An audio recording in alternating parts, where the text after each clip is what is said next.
Hello, everyone, and welcome to Talk Nerdy. Today is Monday, June 2nd, 2025, and I'm the host of the show, Dr. Cara Santamaria. And before we get into the show, I want to apologize that this episode may be up a little late in the day, maybe even the next day.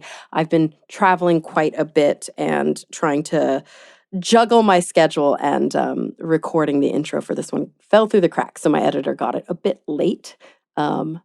Not his fault, completely my fault. But hopefully you're able to enjoy this episode soon. We're going to talk a little bit about the show in just a moment, but first I want to thank those of you who make Talk Nerdy possible. Remember, Talk Nerdy is and will always be 100% free to download as long as we keep this train on the tracks. We are on episode 553 this week. And of course, to keep this going and make it sort of worth our time, obviously we're all like grossly underpaid, but in order to keep it going, we do have to compensate those who help out. I host and mostly kind of executive produce this show, but of course, Noelle Dilworth, who is amazing, is the producer on the show who does all of the bookings, all of the back end. I couldn't do it without her. And I've got my editor, Ryan at Pro Podcast Solutions, and yeah, I've got to make sure that everybody is able to get paid in order to do their jobs. So the way that we raise money for the show is every so often we sell ads. It's very rare. Like this year, we've sold 2 whole ads. I haven't been prioritizing it, but also ad sales have been low.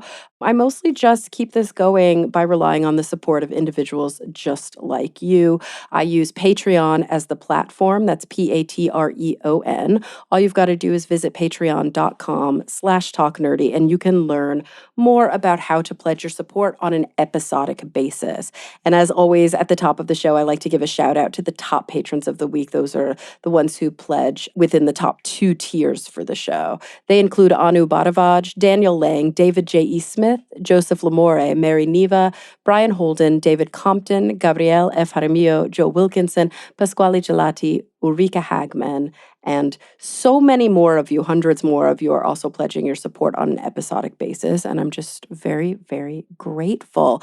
But I don't want to talk your ear off. I want to get into it. So this week, I had the opportunity to speak with Liz Kalaugher. She's a science journalist. She's the co-author of her first book, Furry Logic, The Physics of Animal Life, and has written for, all sorts of different outlets. If you read Science Journal online, you've probably come across her work, whether it be in BBC Focus, The Guardian, New Scientist, and many more. But she has a new book out. It's called The Elephant in the Room: How to Stop Making Ourselves and Other Animals Sick. So without any further ado, here she is, Liz Kalaugher. Well, Liz, thank you so much for joining me today. Oh, it's great to be here. So I'm excited to talk about your new book, The Elephant in the Room: How to Stop Making Ourselves and Other Animals Sick. But before we dive into the book itself, I'd love to talk about kind of how you got to where you are today. You're a science journalist. That is your beat. That's what you like to focus on. And a writer. Obviously, journalists write, but you also have written these 2 different now popular science books. You were the co-author of Furry Logic, The Physics of Animal Life, and now you've written The Elephant in the Room. Have you always been interested in more like biological sciences, more physics? Do you have a pretty broad beat? So I guess my degree is in materials science, which is more on the physical sciences end. And then later on, because I've always been interested in animals, I did a wildlife biology certificate as an evening class. And that enabled me to begin writing about environmental science, so climate change, pollution, air quality. And through that, I became really interested in how what we're doing is affecting the planet and the health of animals. I have to ask, and it might feel a bit like a left turn pretty early. I mean, we're in the first 2 minutes of talking to each other, but here in the United States, the journalism landscape is obviously very fraught. A lot of people are having a hard time getting jobs. We know that journalism has become a much more for-profit endeavor. And especially when it comes to more narrow science beats, more and more those jobs just don't exist. We don't see that many subject matter experts writing about those beats. And general assignment reporters are expected to have the expertise necessary to write about complex scientific topics. Do you find that that's also the case in the UK, or is your sort of area of expertise in high demand? So I think it's a bit of both. Certainly, local journalism in the UK has really, really suffered. And I think as advertising spend shifts to the internet, it's harder to sell print copies. So that has impacted on journalism jobs. But I think this area there is a lot of interest in it because things are changing so fast. So it's probably not in as quite as difficult a state as in the States. Mhm. And you've written for several outlets that are both UK-based but also international, like BBC Focus, The Guardian, New Scientist, Physics World. So you're finding that there's kind of a steady hunger, I suppose, for science writing, especially in ecology, environmental science, but also still physics, material science. Yes, there does still seem to be demand there and interest. Good, good. And so have you managed to kind of cross your worlds over, or do you just find that it's kind of more fun as a writer to be able to say, okay, today I'm going to wear this hat, tomorrow I'm going to shift gears and I'm going to focus on this completely different topic? Yeah, so recently I've been very much focused on wildlife health and this book. I think in the future I would like to carry on in the environmental science and wildlife conservation area, just because there's so many different aspects to write about there, so much happening. So wildlife health, what an interesting and very kind of specific topic. And of course, there is this concept too of spillover or of zoonotic infection. If we have sick wild animals, we should care about that just because we should care about that. But there is always, I think, a financial and a very kind of, I guess, anthropocentric and selfish reason to care as well. Because if we have sick wild animals, there's always the potential for sick people because of that. Yes, and the more viruses and other pathogens move between different species, they can actually grow better at hopping to other species, so that harms us too. Even apart from the kind of direct threats to our health, we lose a lot when we lose animals from ecosystems. I don't think we really realize just how much we lose as we're losing different species and how it's affecting our planet and our wildlife and actually indirectly our lives. I sometimes worry, and I'm curious your take on this, but I sometimes worry about the strong distinction that we make and the way that we sort of teach children, especially about like charismatic megafauna, where we talk about there being like us and them, or we talk about, home and society and culture and cities. And then we talk about wild animals and wildlife, and that's over there and it's roaming free, and we don't often talk, and we've had this conversation on the show several times, so we don't often get into the nuance of the fact that most wildlife is also heavily managed, and many of these large wild animals are tagged or collared, or they have a name, or we're tracking their movements, not all but many, or they're within certain like reserves or certain farms where tabs are being kept on them. And I think because we don't think of them that way, we don't think of wild animals as affected by people. We think of them as these like resilient, sort of out having this resilient out there quality that's somehow separate from us. Yes, it's such a huge and interesting question, isn't it? So some indigenous cultures don't even have a word for nature because they feel they're so much part of nature that why would you have a word for it? And whereas in the West, we very much think we almost think we're not animals, even though we are biologically animals and our bodies react as animals. So I think that is a big problem. And I think we need to start thinking of ourselves as animals, because actually, when you look at health, the health of animals, well, non human animals, I should say, humans and the environment are really closely linked. So now we have this concept of what One Health, which pays attention to that and tries to solve all those areas at the same time. It is interesting, this sort of the dialectic, or like the sort of spectrum where you talk about in many indigenous cultures, this idea that we are a part of nature is so kind of innate. It's so fundamental to the thought process. And then you go to these Western cultures where not only is there a separateness, but we are the normative, and then wild is the other. And it's almost like the movement is to bring wild back to us instead of bringing ourselves back to this idea of nature.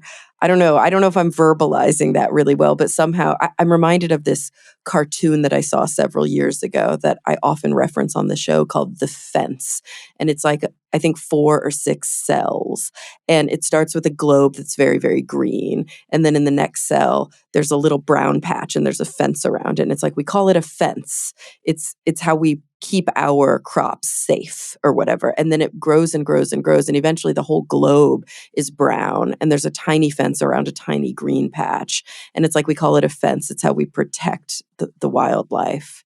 And it's just this massive shift of us trying to exist and coexist in nature and maintain safety, to us dominating the planet across almost every landscape, and trying to then realize, oh, we need to protect what's left of nature because we've decimated it kind of every which way to Sunday.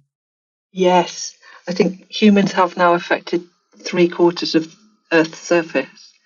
It feels like every single place on this earth either has like microplastics or, PFAS or forever chemicals or Teflon or, we found plastic in the Mariana Trench. Like we continuously see these really horrible examples. We have synthetic chemicals in our blood that didn't exist 50, 60, 70 years ago. And I can imagine if we're drawing our own blood and we're seeing these synthetic chemicals in there, that if we did a random sampling of many of the, let's say, like larger mammals on the planet or even smaller organisms on the planet, that we would find them in their blood and tissues as well. Like there's kind of nothing that hasn't been touched by our activity.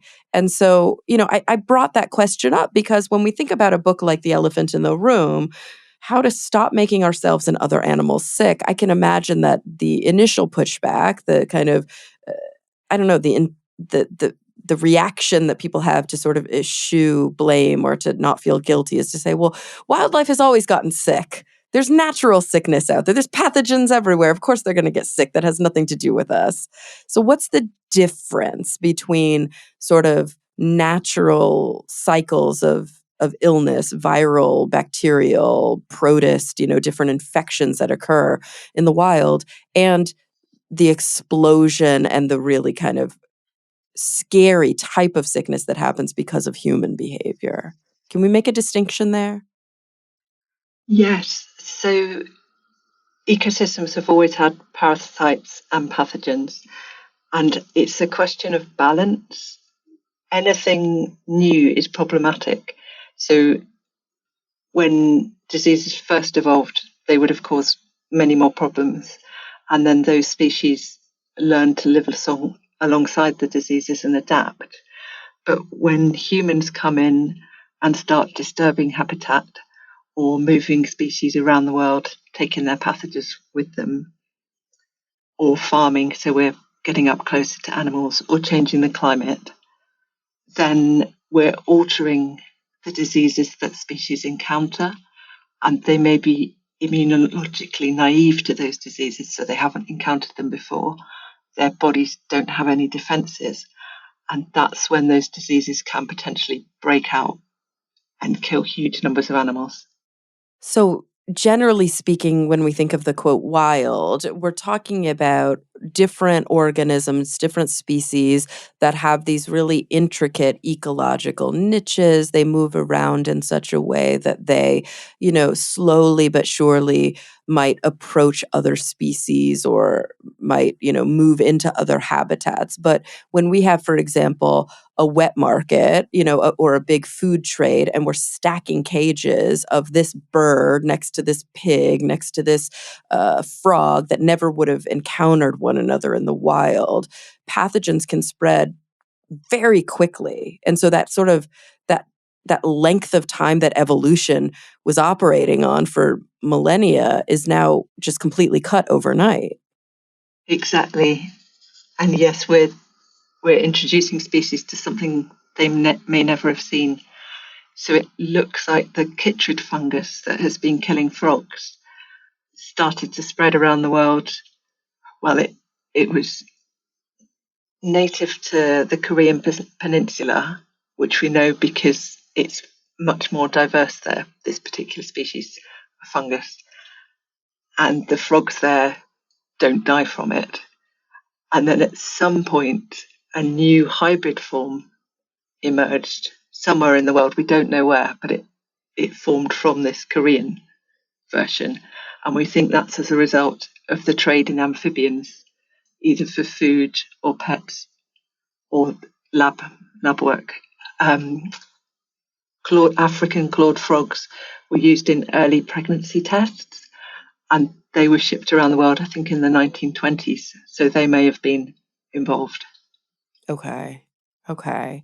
And so we saw that there was this like sudden change where there was this exposure. It's almost, I mean, I think about like smallpox with the indigenous American population, right? Like when there's a group of people who have never been exposed to a certain pathogen that has had thousands or hundreds or thousands of years to evolve within another group of people, so it's become as virulent as it possibly can be. It's got all of its sort of really good defenses on lock, and then all of a sudden a naive population is exposed to it. They're just so susceptible, it just takes them out so quickly. Exactly. Yes. What can happen with wildlife species is that when a disease can be in several species, the original species may no longer be that susceptible and may be a reservoir host. So, for a disease that is what we call density dependent, if you have an endangered species, as numbers go down because of that disease, the disease may actually fizzle out because there aren't enough individuals and they're not close enough together to keep the disease sustained. But if you have a reservoir host, another species that doesn't react to the disease in the same way and has grown used to it, then they can feed it back into that endangered population. And that means the endangered population could go extinct or be decimated. Yeah. And this is this we've actually seen happen, right? This is not theoretical. Can you just gave us one example. What are some other examples from the book that are sort of maybe we start with some of the more obvious ones that people may have heard of or been aware of? So mange is a problem around the world, and it's actually increasing and spreading to new species and new areas, and we're not really sure why. What is mange? I think a lot of people we hear about mange. Oh, it's a mangy coyote. Oh, it's got mange. It's kind of crusty and gross looking, but I don't think most people realize it's a pathogen. It's actually a tiny arthropod, so a bit like a spider, very small, and the females burrow into the skin to lay their eggs. And this, to start with, animals don't tend to have an immune response, but then it's very, very itchy. And what can happen in some animals is they get crusted mange, where their skin really thickens and cracks and gets full of yeasts and bacteria and just gets really nasty. And this can make the animals very ill. Um, they can lose proteins through their skin. They can get very cold, and when it gets to that stage, unfortunately, they usually die. It's also been a big problem in Australia for animals like wombats, And in the United States, one particular endangered species is the sun-working kit fox, which is an endangered subspecies of kit fox. And it lives in the San-Joaquin Valley near San Francisco. And they were living in the city of Bakersfield, and an outbreak happened there. We think possibly they were in a red fox den, and then these little scabies mites can stay in the den. We don't know exactly how long, but maybe a week, maybe a month, and so then just hop on to another animal. And we think that's how it spread into the foxes. And people have been working with treating them with collars because it's very unpleasant and it's not nice to see. Yeah, I mean, it's really not nice to see. And so how easily does it spread from species to species? Like when I think of mange, what's so funny is we do a lot of wildlife conservation here in Los Angeles. I live in a huge urban center in Los Angeles, and we have not only a lot of coyotes, but we also have big cats, right? Pumas, mountain lions, whatever you want to call them, cougars, they're all the same thing. And mange is a big problem out here, and there's a link to rat poison. Like apparently, somehow, putting out rat poison is leading to mange infections in a lot of these large, kind of charismatic animals. Perhaps because the rat poison itself weakens their immune responses against them. I'm not sure, but you always hear like, "Do not put rat poison outside because the big animals eat the rats and then they get mange." Yes. So talking about the spread between species, to start with, people thought that these mites had different subspecies, but they actually think it's just different variants that prefer living on particular animals. The human version's called scabies, but it's actually the same mite. And so there was a case in Switzerland where a red fox got into somebody's farm, into their barn, and gave it to their cows and I think a goat, and then their dog, and then it got back into the humans. So can be spread between species. Some researchers wrote a paper called "The Curse of the Prey" because Thompson's gazelles have given their kind of variety of mange mite to cheetah, and cheetah have also been found carrying this gazelle version, their own cheetah version, and a wildebeest version. So their prey got a tiny amount of revenge. So how do you learn about these? I mean, we'll take a break from specific examples and get back into your process a little bit. How do you do the research that you needed to do for your book as a science journalist? Are you mostly combing through papers? Are you mostly reaching out to wildlife ecologists and different experts and interviewing them? Like how did you decide what to write about in the book and then get the information that you needed? Yeah, it was a really interesting process. To start with, looked in the literature to see what was there and found some really key review papers. And so decided from there what areas I would like to write about and to get a spread of amphibians and birds and mammals and different areas of the world. And then it was a mix of reading up background papers and talking to researchers, which was absolutely fascinating.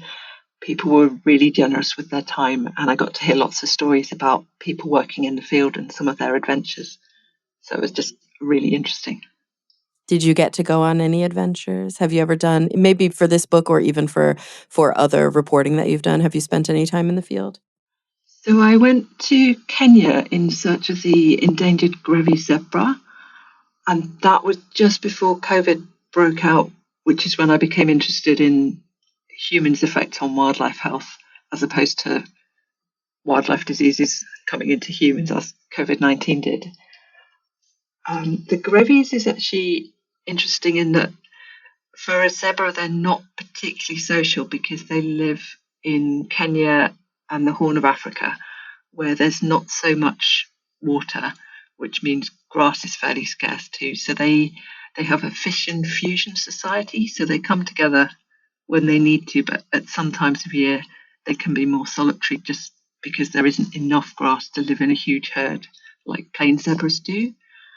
And this means that to a certain extent they're less susceptible to some diseases because they're not living in large groups, although they do succumb to things like anthrax. Oh, interesting. Anthrax. Jeez. Is anthrax I mean, obviously, most of the diseases that we think of as really horrible for humans do have animal reservoirs, but I don't know why I didn't realize, but what animals do anthrax typically affect? So anthrax can be a problem for grazers often because when the soil gets very dry, the spores of anthrax can live in the soil for a long time. And when it gets dry and animals are really scraping around for the tiny pieces of grass left, whereas if there was more grass, they might be snipping it higher up. But if they're rootling around in the soil and the soil is very dry, they can actually breathe in those spores and catch anthrax that way. So when there was an outbreak in Grevy's zebras a few decades ago, they were vaccinating them from the air to try and protect them, using helicopters and a dart gun. A dart gun. Oh, so there's still injections, but they're like blow darting them to the animals. Yeah, basically, yeah. Oh, that's fascinating. Oh, maybe we can take a minute to talk about some of these attempts that that humans who, let's say conservation ecologists and biologists who see a, a threat, a pathogenic threat that could lead to something quite detrimental, have over, time try different approaches to try and prevent these pathogens from spreading in these animals. So one example you just mentioned is an actual vaccine, so whether that's attenuated virus or, some sort of lab produced immune booster, against the pathogen, and literally like blow darting them into the animals from helicopters. What are some other attempts that you've read about or that you know about? Yeah, so Ebola, which is another horrible, horrible disease which also affects humans, it also, which I didn't know before I started investigating the book, can kill gorillas and chimps and a small forest antelope called the doka. And people looking after mountain gorillas, which there are about, I believe, 1,000 living in national parks in the Rwanda, Uganda, Democratic Republic of Congo area. Recently, Ebola in an outbreak, a human outbreak, came within 80 kilometers of one of the parks where these mountain gorillas are living. So that was a huge threat. And Gorilla Doctors now have a plan, that's an organisation working to conserve these animals, have a plan to vaccinate the gorillas should the Ebola virus get closer. And it's really interesting with gorillas because in some places they've learned that if they see a human with a dart gun, that means bad things are going to happen. So they actually back away so that the vet can't see their back, which is where they need to get the dart. So if you want to vaccinate these mountain gorillas against Ebola, you would need a few vets so that they can get a lot of gorillas at once before they realize what's going on. There's a real parallel with human medicine as well, right? That when you, I guess, causing harm, right? Because there also continues to be poaching and there continues to be threats to this wildlife at the hand of humans. So whether we're talking about detriment, like I think about the Tuskegee trials and all of the different kind of historical wrongs done in the sort of uh, in the name or in the guise of medicine and progress to vulnerable human populations, or whether we're talking about harm to animal populations at the hands of human beings, or the flip side, which is actual good, but good that hurts, right? Or like good that is scary because either the animals or the people don't understand why you would need this injection to protect against something much worse. It is interesting to see how they sort of have developed these defenses against our interventions, right? To say like, I don't trust you. I'm not going to get anywhere near that needle. Yeah, I know what you're going to do, and I'm going to stop it. Yeah, it's the gorillas. It's a really interesting one because a large proportion of mountain gorillas have been habituated to humans, so that ecotourists can visit, and so that researchers can study them, which means that vets can also access them to help them if they've been caught in a snare or if they've caught a respiratory virus. Okay. And they're But pretty okay with that usually? yes, they've got used to Okay. having humans Mm-hmm. around. Mm-hmm.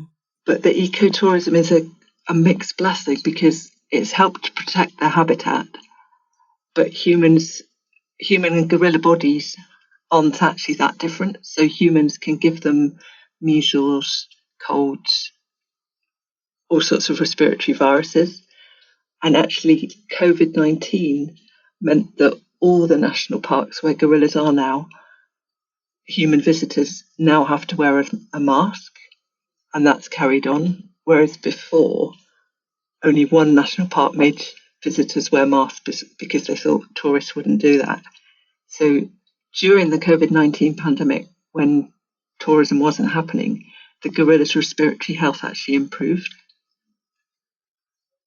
That's interesting, especially thinking about that historically, the only interaction that you would probably see between these large apes and human beings were either uh, human-animal conflict in rural or tribal areas, like on the outskirts of the forest, or hunting for bushmeat or something like that. But now it's become so normalized that there's just like tourism in these areas. Yes, it's a huge change. And I think in some cases that tourism and then knowing that these animals are valued and bring in money has helped protect them from poachers or people who were going to eat them. Although they are still protected from poaching during the day as Right, well. right, right. It's confusing to know who are the good guys and who are the bad guys. I mean, it's confusing enough for us. I can imagine it'd be very confusing for a gorilla. Yeah, yeah, it's unfortunate. Um, what about in our daily lives? What about people who are just, living their lives here in in the US, in the UK, all over the world, in cities, in farms and rural areas? Are there things that we should be thinking about from a personal perspective, from a, kind of our own behavior perspective that is either promoting or, on the flip side, preventing some of these zoonotic infections, some of the risk of human to animal or animal to human or animal to animal pathogen exchange? So I think probably what most people can do in their daily lives is individual actions like eating less meat and buying less stuff and keeping your carbon footprint as low as you can, because all of those put more pressure on our planet. Eating a lot of meat uses up a lot of land, and that's land that could be left for wildlife. And all the pressures that we put on wildlife, they can be cumulative.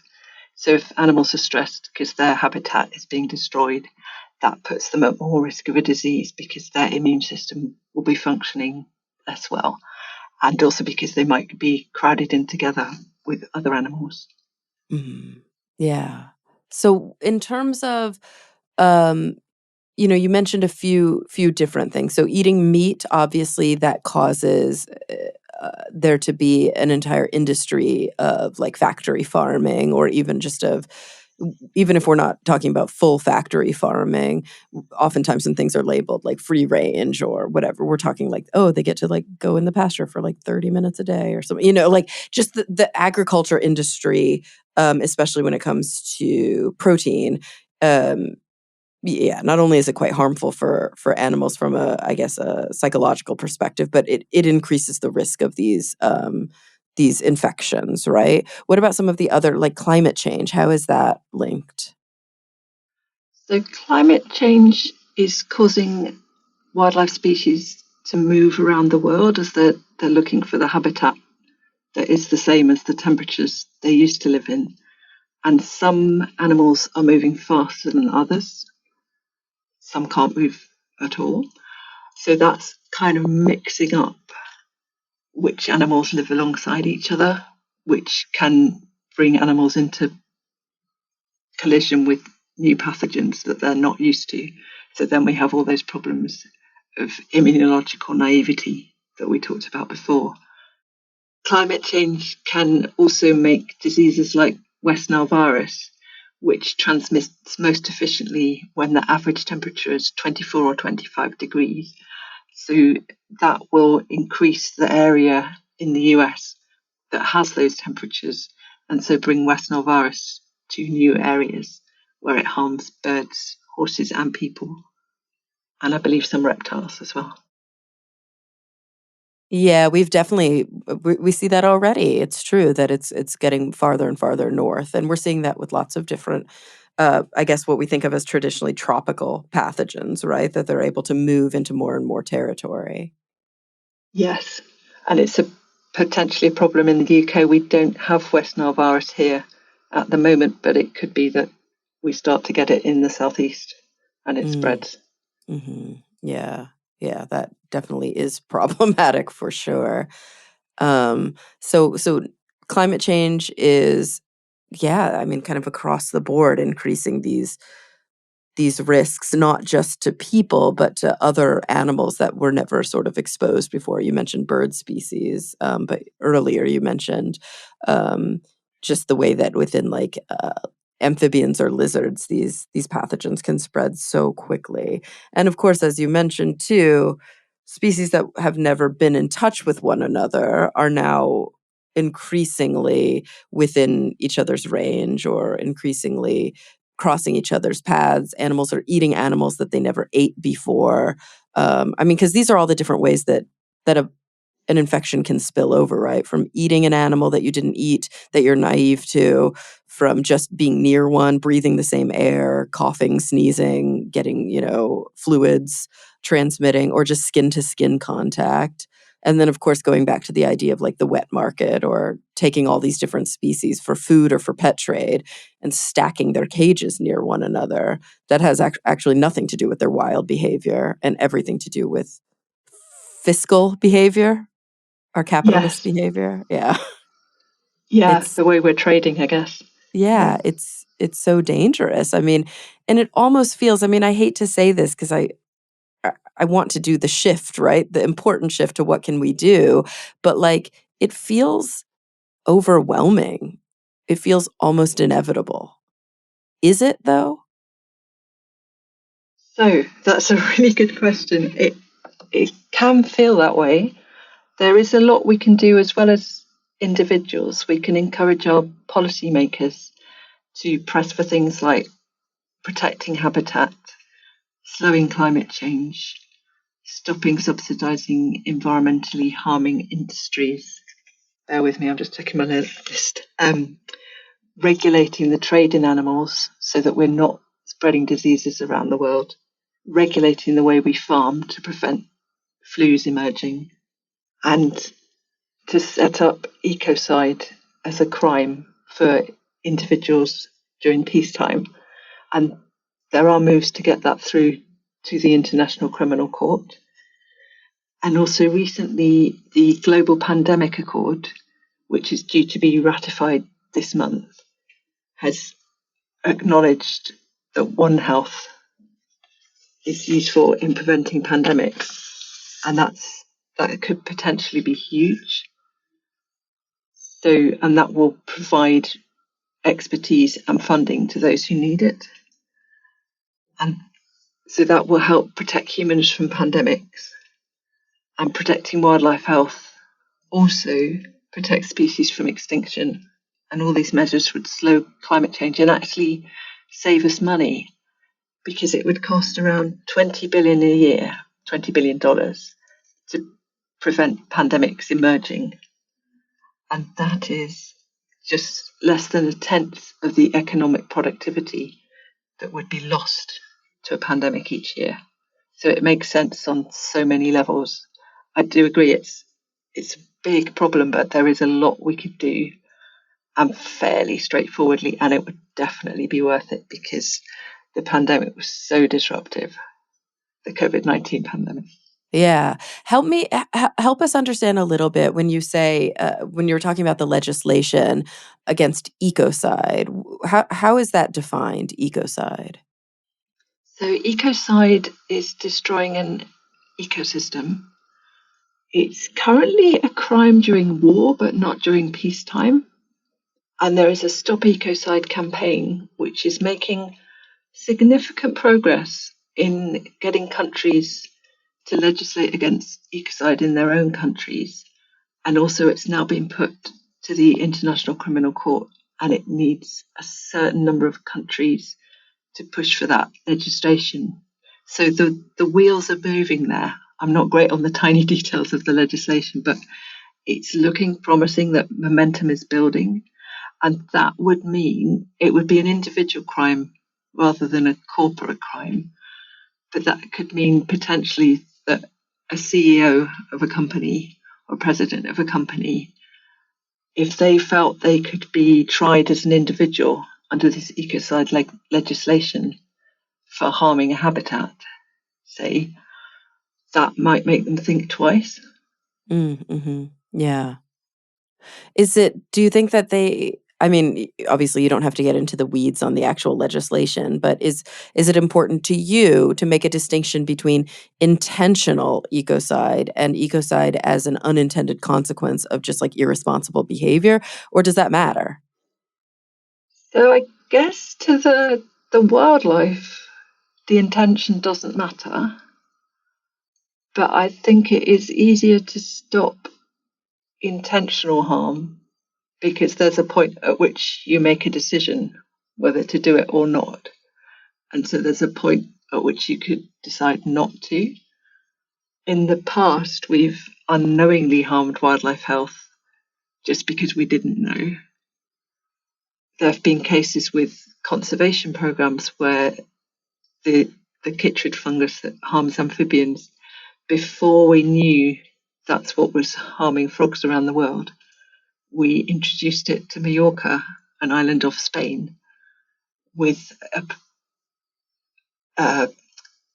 Mallorcan midwife toads who were released from a captive breeding program, and they'd been kept with an African species of frog that also had, when people went back to look once we discovered this fungus, we found that the African frog had the fungus, and we think that's how it got to Mallorca. So that was an unintentional harm. I guess it's sometimes difficult when it comes to legislation. We want to always, I guess we start with the low hanging fruit because there are times when it's very obvious, that something is harmful to wildlife, but because of corporate greed or, whatever reason, it's like, oh, well, we don't care. We'd rather, increase our profits. And then there are other times where, sometimes, I mean, we've seen examples where actual attempts to do good, like actual conservation attempts to improve the numbers of a certain, species or a certain population were detrimental to another species or another, like we're still learning because it's all delicately connected. Yes, I think that there's a couple of ones that to me seem really clear that we shouldn't be doing at all.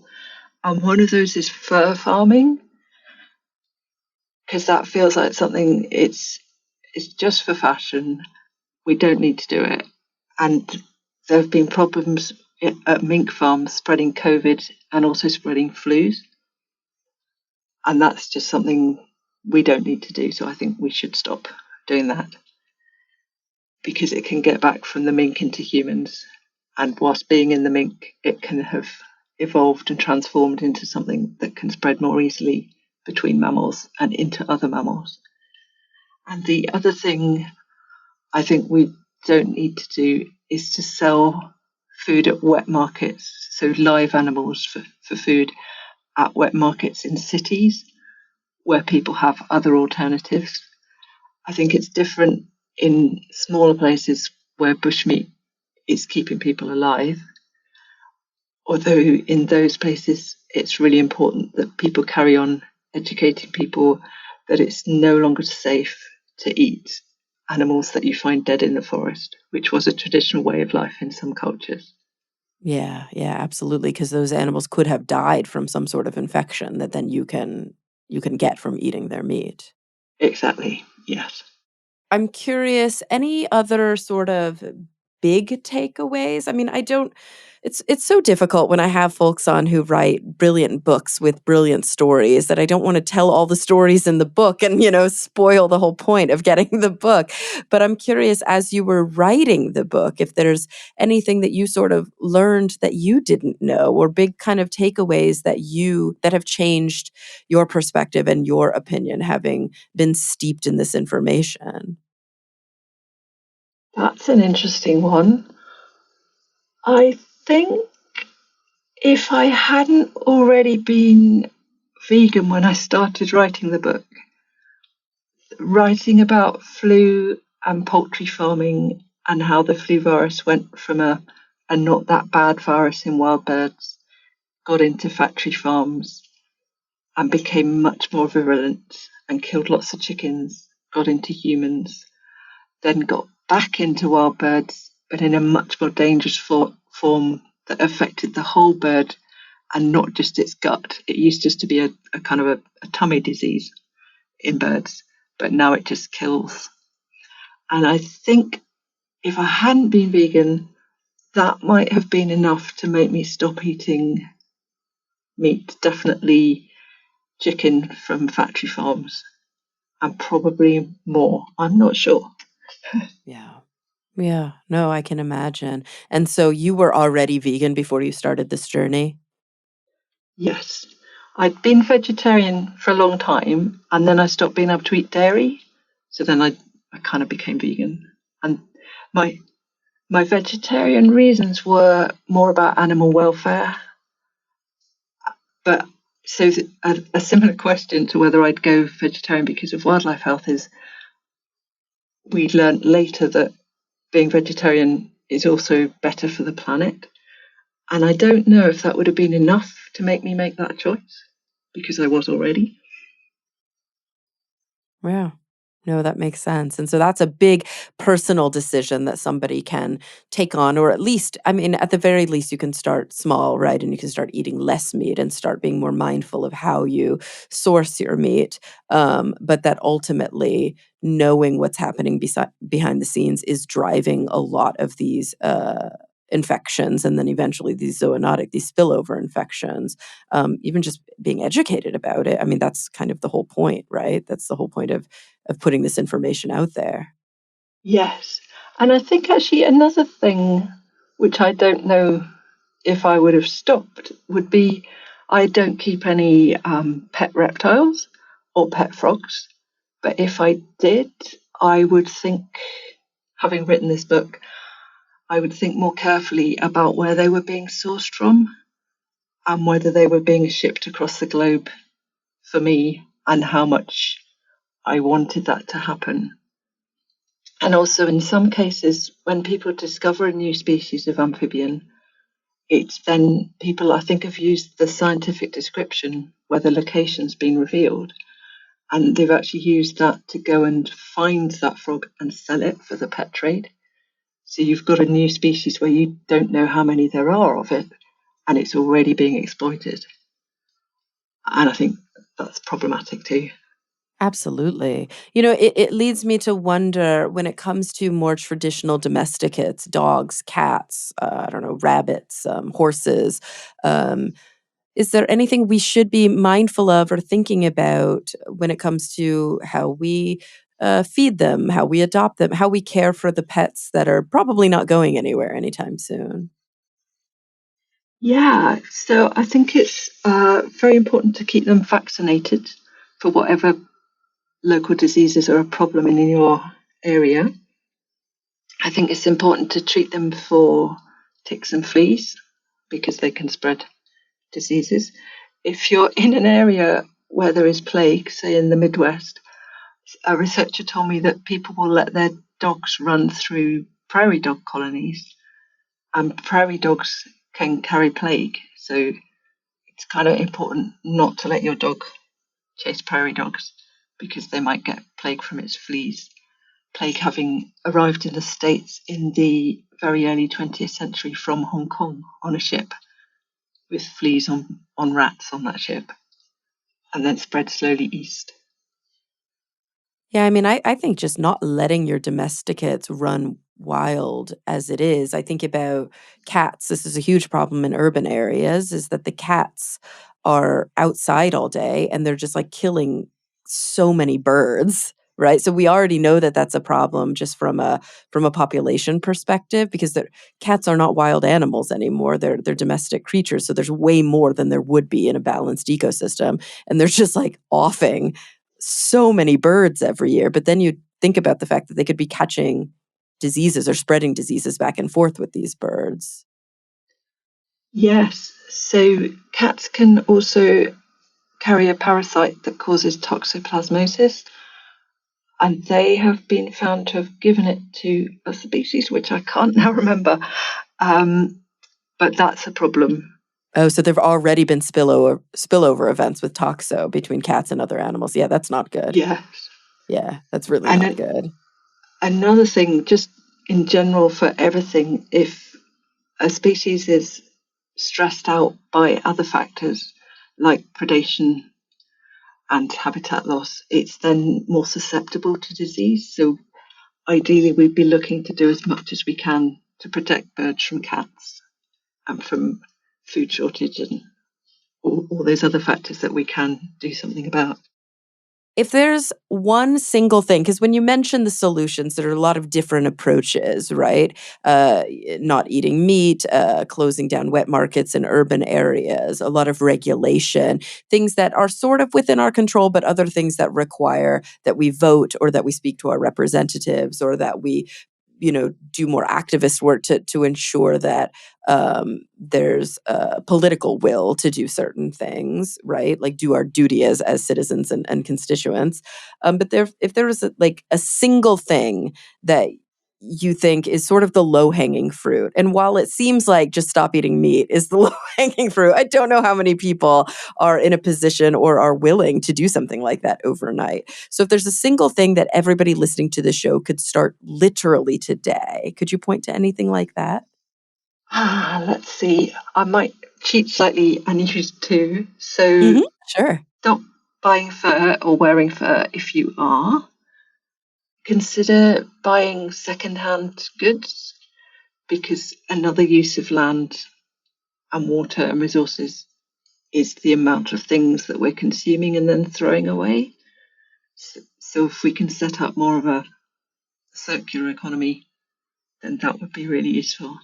Absolutely. Being mindful of what we're purchasing, where it came from, how it was made, and if keeping things for much longer, fixing things instead of throwing them away, and or going to the places where those things are typically donated and seeing if there are, objects, whether it's clothing, furniture, whatever, that we can give new life. I think that's great advice. It's also probably great advice for the economy that we find ourselves in right now. So kind of a dual use there. Not only is it better for the planet, but it's better for our wallets to do that as well. I think that's wonderful advice to kind of to end the show on. I can't thank you enough for the scholarship and the research on the book and for spending your time with us today to share some of these insights. Everyone, the book is The Elephant in the Room, How to Stop Making Ourselves and Other Animals Sick by Liz Kalaugher. Thank you so much, Liz, for being here with us today. Thank you very much for having me. It's been really interesting to hear all your questions. And I might just add one bit. Yes, please. Oh, please add. Please add. To go on the end of my final answer, or I think what you said about it being good in today's economy, is that it's good for our wallets, it's good for the environment, and it's good for our health and the health of animals. Absolutely. What an important point to make. And everybody listening today, thank you for coming back week after week. I'm really looking forward to the next time we all get together to talk nerdy.